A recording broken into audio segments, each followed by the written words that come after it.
Après 3 victoires d'affilée contre Lens, Monaco et Saint-Etienne, l'OM doit enchaîner pour clore cette première partie de saison en restant deuxième et aussi pour confirmer la nouvelle dynamique au Vélodrome. En face, c'est une belle équipe lilloise qui se déplace, une équipe qui brille en Ligue des Champions comme en championnat et qui aura potentiellement l'occasion de monter sur le podium selon leurs résultats de demain. Dans l'avant-match, on va d'abord parler de la compo avant de faire l'analyse des deux équipes, de cibler les joueurs à suivre et de vous donner mon prono pour terminer. Comme d'habitude, n'hésitez pas à me donner votre pronostic avec le score exact en commentaire, les bons pronostiqueurs seront mis à l'honneur à la fin du prochain avant-match. On commence sans plus attendre avec un point sur la compo qui pourrait être aligné par des Zerbi. Dans le point médical, l'OM nous dit que Lirola serait de retour dans le groupe. Ce sera probablement le cas pour Harit qui était présent à l'entraînement collectif. En revanche, Wai serait très incertain alors que Garcia et Koum sont d'ores et déjà forfaits. Perso, j'aimerais revoir le 11 qui a débuté à Saint-Etienne avec Rouli au but, le trio Murillo, Balerdi, Kondogbia en défense, avec Luis Enrique et Merlin en piston, un milieu Højbjerg, Rongier, Rabiot et Greenwood, Mopé sur le front de l'attaque. Quel est votre avis sur la compo? Est-ce qu'il faut changer des choses selon vous? J'attends vos avis en commentaire. On passe à l'analyse en commençant par un focus sur l'OM qui reçoit au Vélodrome avec l'objectif de prendre 3 points pour distancer le LOSC en les mettant à 6 points et aussi pour mettre la pression sur Monaco qui se déplace à Reims samedi soir. On espère enchaîner une deuxième victoire consécutive à domicile après la victoire importantissime contre Monaco il y a 2 semaines, mais c'est un vrai choc de Ligue 1 qui s'annonce contre une équipe lilloise qui brille sur les deux tableaux. On va en parler en détail dans la prochaine partie. On est sur une très bonne dynamique après les victoires contre Lens, Monaco et plus récemment Saint-Etienne, mais il faut continuer d'engranger des points en s'imposant face à un gros du championnat.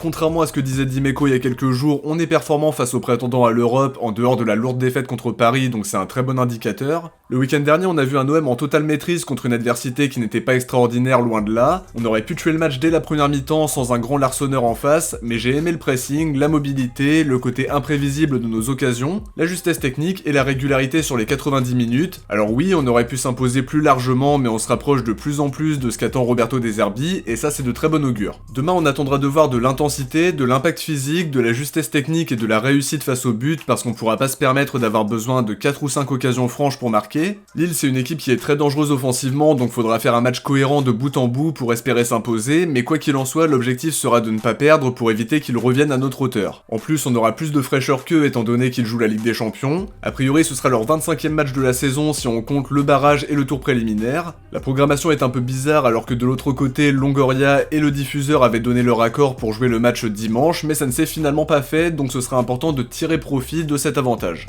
On enchaîne justement avec l'analyse du LOSC qui est en train de réaliser une excellente première partie de saison en jouant sur les deux tableaux. Ils ont notamment d'excellents résultats en Ligue des Champions avec une 8ème place au classement général qui serait synonyme de qualification directe si ça restait en l'état. Pourtant leur tirage était loin d'être évident, mais ils s'en sortent à merveille. Ils ont battu le Real et l'Atlético, ils ont tenu en échec la Juve et surtout ils sont invaincus toutes compétitions confondues depuis la défaite face au Sporting le 17 septembre. Il leur reste maintenant 2 matchs périlleux contre Liverpool et Feyenoord, mais leur parcours est d'ores et déjà très réussi. En championnat, ils sont 4ème avec seulement 3 points de retard sur l'OM et sur Monaco, donc comme on l'a dit, ça peut basculer selon le résultat du match de demain dans un sens comme dans l'autre, même si pour monter sur le podium, ils devront nous battre et espérer un faux pas de Monaco tout en soignant la différence de but, mais quoi qu'il en soit, ils peuvent revenir à notre hauteur au classement, donc ça montre à quel point le match de demain peut être déterminant pour la suite. Après, comme je le dis toujours, rien ne sera définitif parce que la saison est encore longue, ils sont sur une série de 10 matchs sans défaite en championnat et 15 matchs sans défaite, toutes compètes confondues, c'est vraiment colossal. Ce qui rend la série un peu plus impressionnante, c'est le fait que leur calendrier n'était pas simple. Ils ont joué les 2 clubs madrilènes, la Juventus, Monaco, Lens, Lyon et Nice entre autres. L'objectif côté marseillais, ce sera de mettre fin à cette série d'invincibilité et de s'imposer pour les mettre à 6 points au moment de la trêve.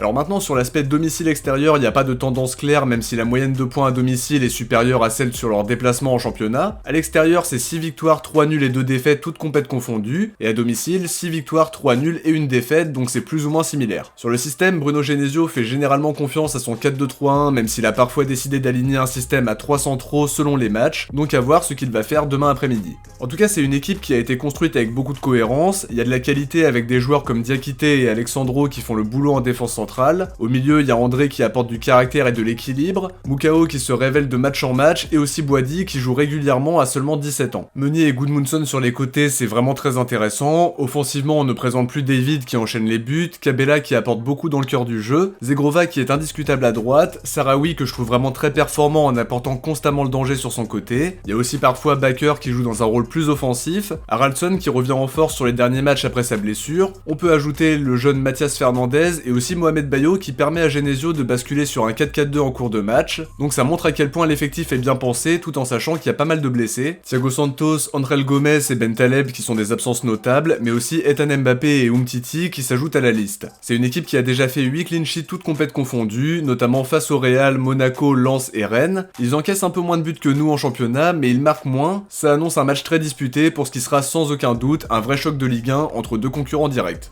On passe aux joueurs à suivre de part et d'autre en commençant par Léo Balerdi qui aura un gros duel à disputer face à Jonathan David. Son début de saison n'a pas été irréprochable mais je trouve qu'il revient très bien sur les derniers matchs en étant plus solide et plus régulier défensivement mais aussi très important à la relance comme on a pu le voir sur l'action qui entraîne le penalty de Greenwood avec une transversale magnifique. Je vais ajouter Merlin qui a retrouvé une place de titulaire le week-end dernier, je l'ai trouvé très bon par ses montées et son travail défensif qui a été irréprochable. Il aura aussi un gros duel à jouer face à Zegrova qui va énormément le solliciter. On sait aussi que défensivement c'est pas toujours l'assurance tout risque, donc on attendra qu'il continue sur la même lancée que face à Saint-Étienne, mais avec une adversité différente et un secteur offensif plus redoutable en face. Au milieu, je vais dire Højbjerg qui est toujours aussi indispensable dans le collectif en apportant de l'équilibre à l'équipe, en récupérant pas mal de ballons et en étant très important dans la construction. Je m'attends à une grosse bataille du milieu avec Højbjerg, Rongier, Rabiot d'un côté qui devront prendre le dessus sur André, Boadi et Moukao selon l'organisation qui sera choisie. Offensivement, je termine avec Mopé qui enchaîne les très bons matchs avec 4 passes D sur les 3 derniers matchs. Son jeu en pivot, son altruisme et ses déplacements sont hyper importants. Ça fait de lui un choix plus cohérent que Wai à l'heure actuelle, donc on espère qu'il va continuer sur cette voie en sortant un gros match face au LOSC. Côté lillois, je vais commencer par Chevalier qui est un excellent gardien, ça n'a échappé à personne. Il a récemment été pris en bleu pour la première fois et ça récompense logiquement ses très bonnes prestations depuis qu'il est titulaire à Lille. Il est capable de maintenir son équipe en vie grâce à des parades venues d'ailleurs, son jeu au pied est aussi très intéressant donc ça annonce un vrai duel à distance avec Rouli qui est lui aussi sur une excellente dynamique. Au milieu, je vais dire Ngalayel Moukao qui se révèle de match en match alors qu'il jouait en jeune il y a pas si longtemps que ça en Belgique. Il a mis un doublé en Ligue des Champions, c'est un joueur qui peut jouer milieu relayeur mais aussi un cran plus haut. C'est un milieu qui sait jouer vers l'avant, qui a un gros volume de jeu et qui multiplie les courses, donc faudra faire très attention à lui puisqu'il est en pleine confiance. Offensivement, je vais dire David et Zegrova qui sont les principaux dangers lillois. David par ses qualités à la finition, sa capacité à prendre la profondeur et ses déplacements en règle générale. Il a déjà mis 17 buts et délivré 4 passes D depuis le début de la saison.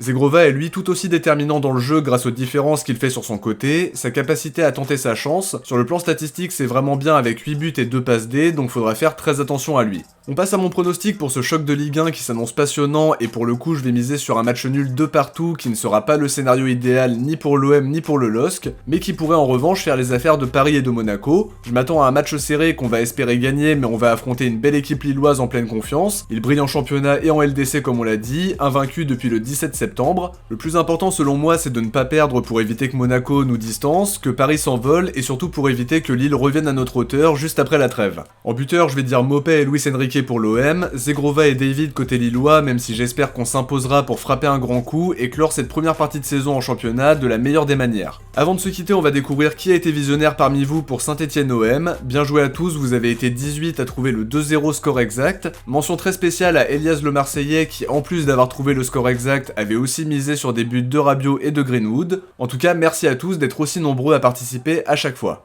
De mon côté, j'arrive à la fin de cette analyse, j'espère que ça vous a plu, et si c'est le cas, n'oubliez pas de laisser un like pour me soutenir et pour aider la vidéo à être mieux mise en avant. Je vous invite aussi à vous abonner en activant la cloche des notifs pour ne rien louper de l'actualité de l'OM. Si vous avez regardé cette vidéo jusqu'au bout, écrivez Rouli dans les commentaires. De mon côté, je vous donne rendez-vous pour le débrief. Ciao, portez-vous bien, et surtout allez l'OM.